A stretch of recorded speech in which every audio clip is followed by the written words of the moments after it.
Now, we've one more item on the agenda before we break for lunch, and I'm sure in 20 minutes you'll be starving, but the good news is the food is coming.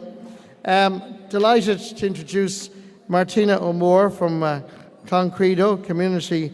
We're going to be talking about financing community, and also featuring the Knock Vintage Men's Shed, and Brian Brennan from Knock Vintage Men's Shed is here. So will you give a big round of applause, please, to Martina O'Moore and Brian Brennan.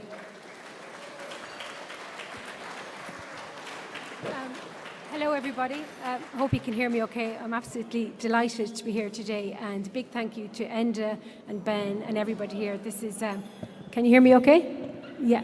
So today I'm here with an organisation called Clann Credo. We're a not-for-profit organisation who provide loan finance to the community and voluntary sector. So I suppose what my aim here today is try to empower men's sheds to take it to the next level if you want to apply for any grant funding and have your own place.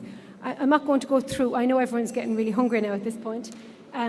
So I suppose we were set up in 1996 by this very innovative, she was actually a presentation sister nun, and she had a fund of about 3 million, and rather than giving it away to community organisations, she wanted to set up a recyclable fund to lend out to the community groups who couldn't access finance through the normal banks and what's that. So at the moment we provide, I suppose, two forms of support. Soft supports in terms of advice to community organisations and what way they need to be set up and so forth, and the hard support is in terms of loans. So that's either bridging finance against grant funding or term loans against if you have to come up with your match funding, or even if you are to buy your own property or anything like that. So we give loans now only to community groups for land, for purchase buildings, and against all the big grants. So I know today here there was a good bit of talk about grant funding and how you keep your men's shed. So I would say to look out, we'll say for Leader, Clár, Town and Village. There's numerous different grant fundings there available. But I suppose, and I'm going to talk to Brian about how how they went about it. So listen, there's a good bit of paperwork that you need. What I would say is, as part of your committee, identify someone who's good at administration side of things.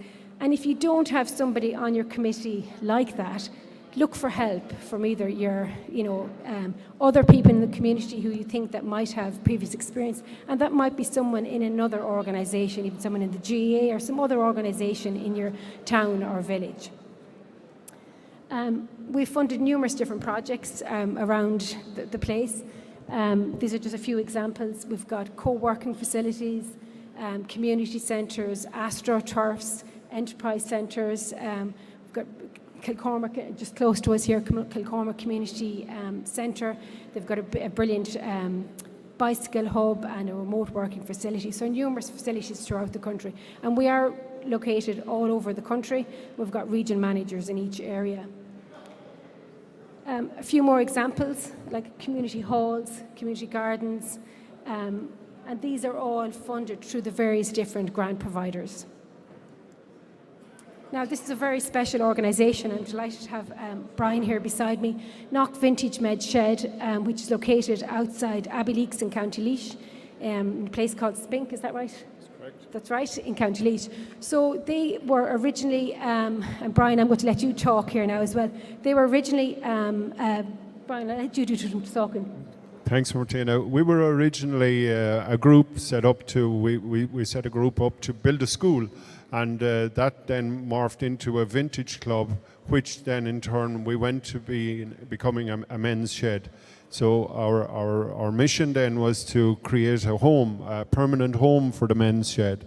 So in order to do that, we went to the parish council to get a place from them to lease a property. There was a derelict house, chapel house, and area beside it, and we asked for there we have it. We asked for to take over the house and the property behind it to lease that property. The parish council kindly allowed us to do so. And when we done that, we then went and looked at the Town and Village Renewal Scheme. The application for that then is pretty robust, as it is for Leader. When the Town and Village Renewal Scheme allowed us to build our shed, which was 18 by 13 metres. We built it high enough because we're a vintage club. We needed to do some repairs to vintage mills and steam engines, that type of stuff. So we needed it high enough. So that's the reason behind the size of it. Leader funding allowed us both to do the house and to get us some tools for the shed. And a shed is great, but without the tools you can get nothing done. The LOETB helped us also to build our geodome here.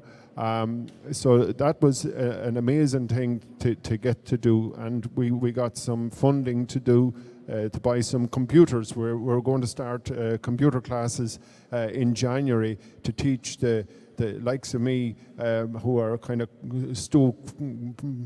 computer stokes. We don't know how to use computers, so we need to learn how to do that.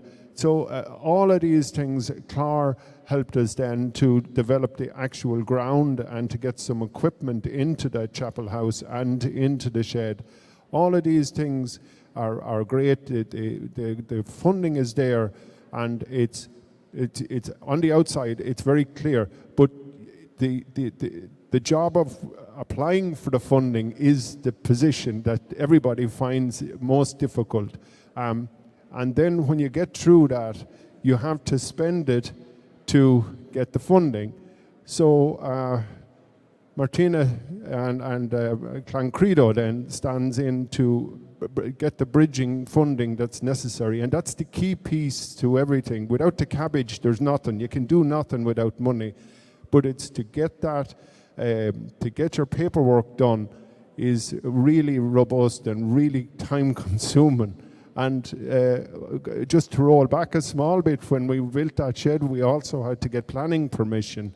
And if you can imagine, we looked for planning permission within the curtilage of the chapel grounds, which is of historical interest as well. So it took some time, but when you go and you apply to Laois County Council or to any council for permission, you need a proper plan. You need a proper vision as to where you want to do it. So we are as remote as the poets' poems were. We don't have a village. We're not in a town. So we're dealing with a situation where people, men of my age and maybe a little older, are retiring or whatever, and they want somewhere to go. You need facilities in place. You need to put these things in place so that people can have a sense of ownership, and to bring them together for some reason, to drink tea and to talk nonsense. And this is really important to get things going. Other things develop then as a result. But the key piece, back to Martina, back to Clann Credo, is getting the funding, making the funding available so that you can get everything done. This is part of our thing when we do a trashing every year. One of the tractors above there is a little Massey 35, sick as a dog, but it'll come right. There's a picture of there's a Marshall there somewhere. It's in about 470 pieces, but it's coming back together again too. It will be running for St. Patrick's Day, painted up and ready. So all of these things is what's going on out in Knock. Brilliant. Thank you very much. So just in terms of Brian and what they did in Knock Vintage Medjet, I suppose today I spoke to a couple of Naas, Ballymahan, Multifarnham, Navan, Virginia. There's so many different men's sheds out there. And what I would say is, we'll say a lot of the groups that are out there are in temporary facility, or they're rolling on lease one year after another. So if you read, there's a lot of grant funding that's out there. And if you do want to access it, you do need to have a long-term lease in place. So that's probably one of the key factors. Another thing, even talking to, will say you've got a national organisation, a brilliant national organisation, and I do think there's an opportunity to look for funding, even for the national organisation, for facilitators to help the groups apply for funding and all of that. So there's a lot of grant funding out there, but unfortunately there's a lot of paperwork and there's a lot of governance, and the lease agreement has to be there in place. So what I would say is, maybe it's time, if you want to move to the next level and the next thing, even to develop your facility more, and apply for grant funding for the machines or for whatever else. And even, I suppose, another key point, we're all talking about sustainability and sustainable income, and I know numerous men's sheds around the country have sell Christmas items, whatever. So that is a way that you could have a social enterprise to develop your facility.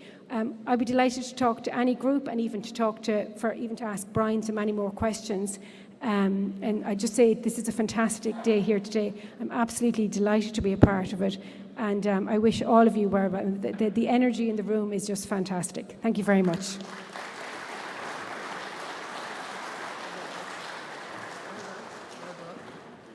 Now, ladies and gentlemen, I'm sure you're starving. And big round of applause to Martina and Brian for doing that with us. Now, unfortunately, I have to go and do a bit of work for the 6 o'clock news, so my deepest apologies. You can blame that Dublin footballer for retiring when we weren't expecting it. But it gives everybody else a chance, I know that. Anyway, I just want to say what an honour it is to be with you, because the men's sheds do incredible work. I know you're making history today on the Guinness Book of Records, but it's what you do every day. And each, I know, men's shed, wherever you're from, does different things. But you're all coming under one envelope and one umbrella. And to do that and to have a momentum, we're all sharing. We need to talk. All of us guys need to talk. So I'm delighted to be here, and I'm sorry that I have to go away, but I hope you'll understand my